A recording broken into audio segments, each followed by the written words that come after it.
My family ghosted the most important day of my life. No call. No text. Not even a weak excuse. Just silence so loud it shook something loose inside me.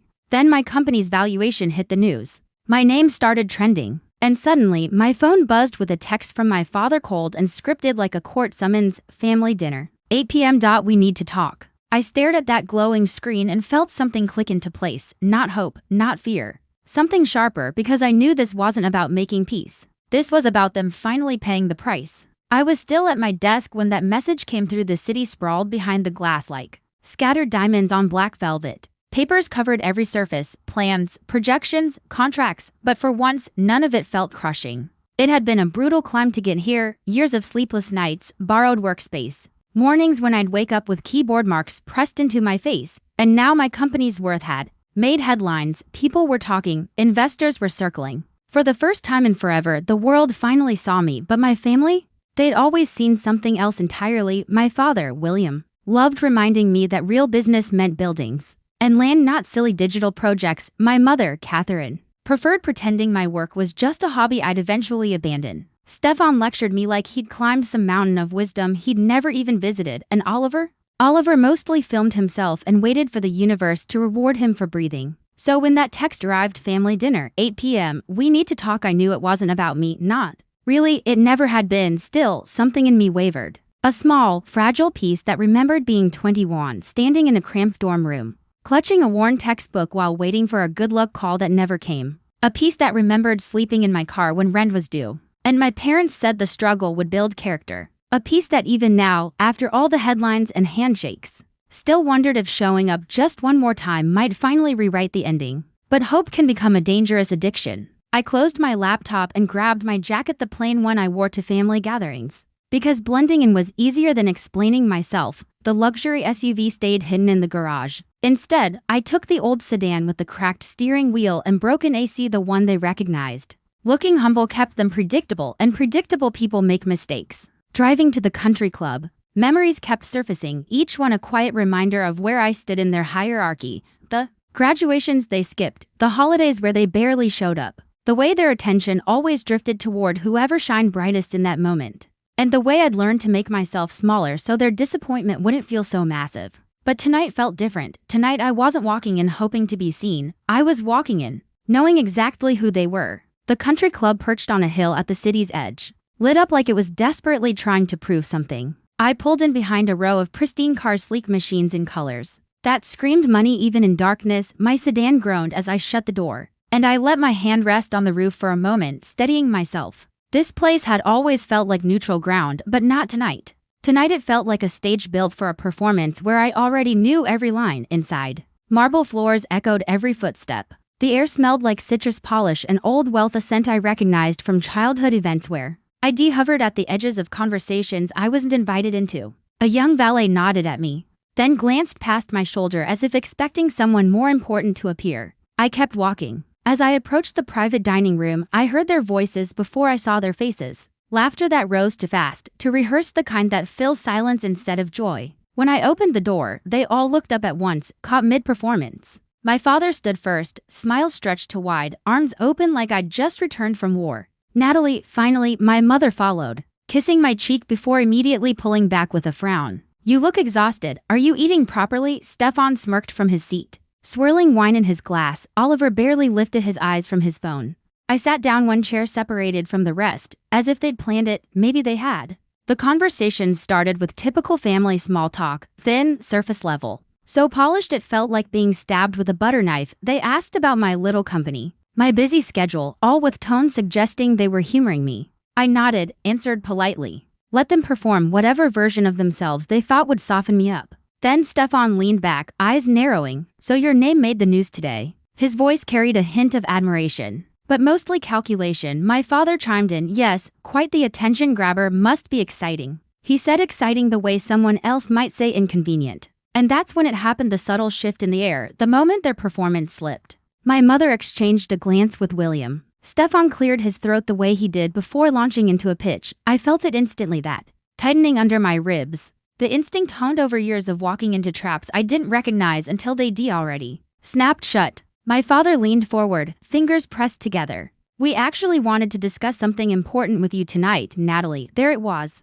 The real reason I'd been summoned. The beginning of the unraveling. My father didn't waste time. The moment those words left his mouth, something important, the room transformed. The warmth drained from the lights. The chatter died. Every face turned toward me with the same quiet hunger. I'd seen that look before. Not on my family, but on investors who came to extract, not build. Stefan cleared his throat like he was starting a presentation. As you know, he began, smoothing the front of his jacket. The hotel group has been facing some challenges. He wrapped the word challenges in silk, as if saying it prettier might make it less catastrophic. William jumped in before I could respond. We're on the edge of something massive. A complete renovation of the flagship property, spa upgrades, premium suites, a proper event space, the works. I blinked slowly. The flagship property was practically held together with duct tape and nostalgia. Stefan leaned forward, elbows on the table, confidence oozing. This could be legacy defining. Natalie, the kind of long-term asset your digital thing just can't compete with.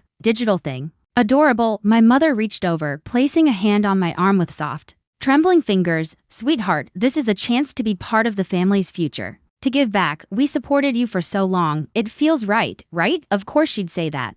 All their eyes locked on me now, waiting for the version of Natalie they'd always known. The quiet one. The accommodating one. The daughter desperate to belong. William leaned in, voice dropping to his business tone. We need a bridge loan.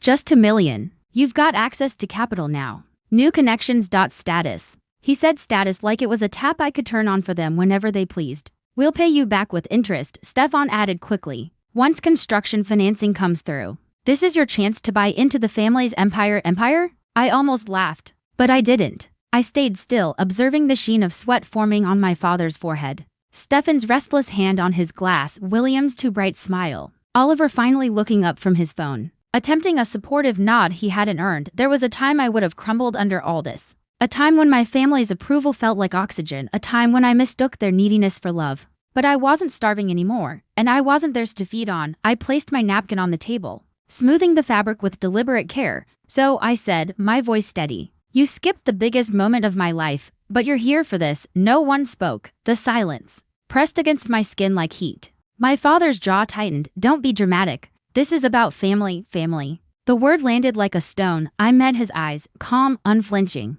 I didn't come here to rescue an empire. You already burned down. My mother gasped. Stefan stiffened. William's smile cracked. And somewhere deep inside me, something locked into place. A quiet, unshakable clarity. They thought they were cornering me, but really, they just opened the door I needed. The room didn't breathe after my last sentence, for a moment. It felt like the air itself froze, like even the ventilation system knew better than to interrupt. What was coming? William leaned back slowly, the fake warmth draining from his expression. So that's your position? You're really going to sit here and lecture us about sacrifice? About commitment? Stefan scoffed, shaking his head. She gets a little attention online and suddenly thinks she's above the family. My mother dabbed her eyes with a napkin that didn't need using. We're trying to include you. Natalie, don't twist this into something ugly. Something ugly, if only they could see themselves clearly. Stefan folded his hands, adopting the patient, patronizing tone he used with nervous clients. Let's not escalate this. Look, Natalie, $2 million is pocket change compared to what your valuation suggests. This is a strategic move for all of us. For all of us, I repeated, letting the words roll slowly off my tongue, tasting them for the lie they were. Tell me, Stefan, when exactly did you consider what was good for me? Was it the year I asked Dad for help with my first lease? Or when I applied for that accelerator program and you called it a hobby dressed up as ambition? He stiffened. I was trying to guide you. No, I said, voice soft but razor sharp.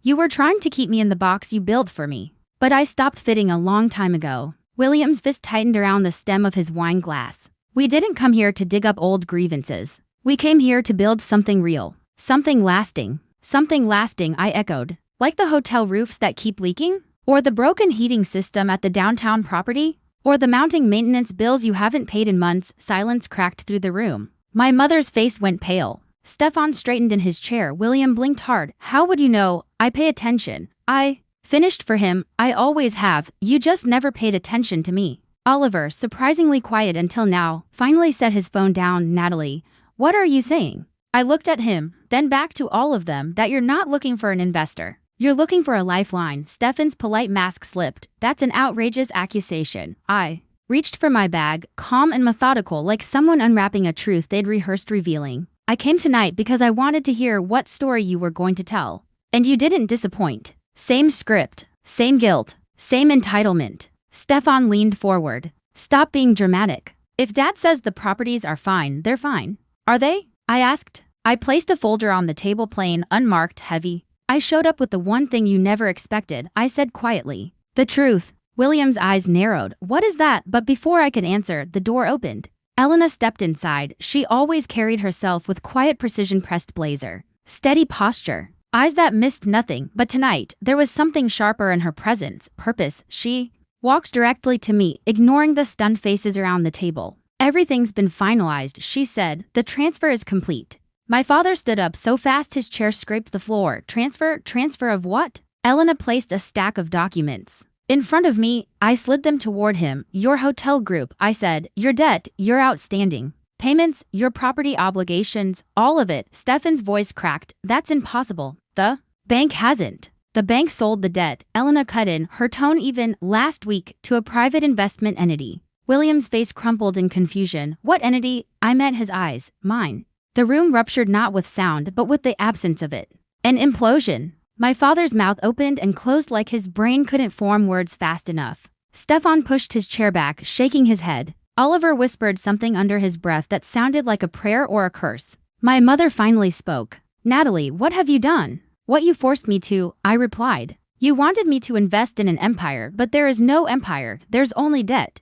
Debt so deep no responsible lender would touch you. Stefan grabbed a document and scanned it. His face drained. As the numbers stared back at him, months of overdue bills, contractor complaints, local compliance issues, maintenance records neglected to the point of hazard. This can't be right, he whispered. This isn't salvageable. It is. I corrected gently, just not by you. William finally found his voice thick with rage. You think you can humiliate me like this in front of my family? You think because you made some money, you can play God? I leaned forward. I'm not playing anything. I'm cleaning up what you broke. And I'm done financing the illusion that you're still in control. Stefan exploded. You blindsided us. You should have told us. Told you what? I asked. That I wasn't going to write you a blank check? That I wasn't going to be your bailout plan in heels? My mother tried again, tears finally spilling. Natalie, please. This is our life. Our home. And it will continue, I said softly. But not under your management. Elena slid one more envelope across the table.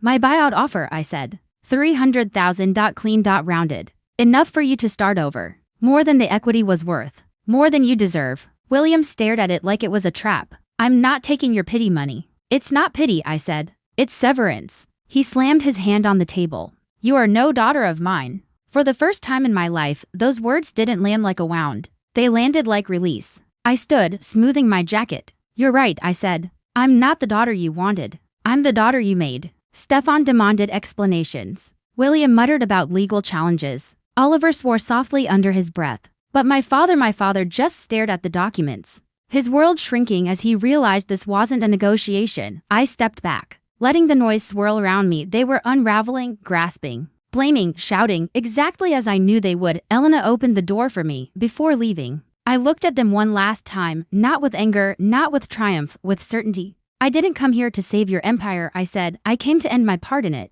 And then I walked out into the cool night air, leaving their chaos behind. The night air hit me like a reset button. Cool, steady, honest. Behind me, the muffled chaos continued, voices overlapping in panic and blame, but out here, everything felt quiet, clean, real. Elena walked beside me toward the parking lot, her heels clicking a calm, steady rhythm against the pavement. You sure you're okay? She asked. Her voice wasn't worried, just present. I nodded. Solid. For the first time in years, the answer wasn't a performance. I'm more than okay. I finally stopped hoping they'd become people they never were. My old sedan sat in the corner of the lot, but tonight I didn't need the disguise. Elena handed me the keys to my SUV, sleek, dark, mine. You don't have to hide anymore, she said. I unlocked the door and something heavy slipped off my shoulders. Some mix of expectation, guilt, and habit that had weighed me down for a decade. I sat behind the wheel, taking in the silence. No missed calls. No demands. No guilt-laced bargaining. My phone buzzed once, my mother's number. I watched it light up, flicker,